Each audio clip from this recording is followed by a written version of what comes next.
So, justice really is something that affects everyone because when justice is sought and it happens for a case, it really is something that keeps me going. It's something that um, is almost a requirement for me to get up every day and do what I do.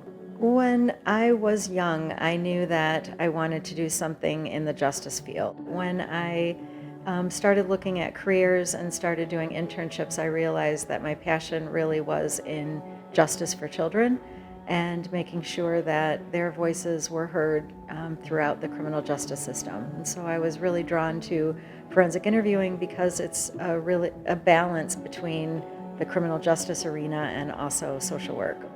The way that our children are being found is not the street anymore. And I think sometimes the community still thinks that there's a track or that there's a certain area of the city that isn't safe or is known for prostitution. But really, the internet is the biggest recruitment arena that traffickers have. And they have that because they will pay attention and they will provide affection for girls and women that desire that. And we all want attention and affection. It's an innate part of all of us. But when you look at someone who is vulnerable or who is sometimes minutes and every day seeking attention and affection, they're going to find that girl. They're going to find the one that is susceptible to hearing that they look good, that they look pretty, that they have an escape for them, that they have a different route for them.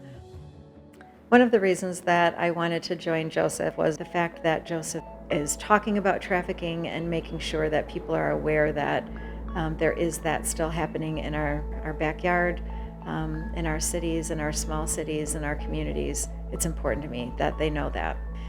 Parents don't have any control anymore about when their kids are online or how frequently, because I think the world is really dictating to even kindergartners what they require them to use the internet for, or to at least be online to complete something.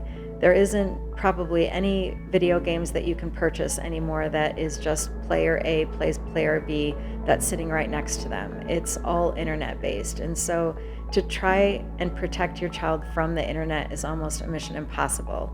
And so parents have to be aware of what could happen on the internet in order to really have good conversations with their kids about that. There's a thing that is going around on the internet where it's like, hey, ask your kid these questions and see what they say. So I did that a couple of years ago with my son, and one of the questions was, what am I good at? And my son said, saving kids' lives. And for me, that was like, wow, and I think I never really thought of myself as saving kids' lives, but to think about somebody else thinking that of me is like an incredible compliment, right? It's something that I'll always remember.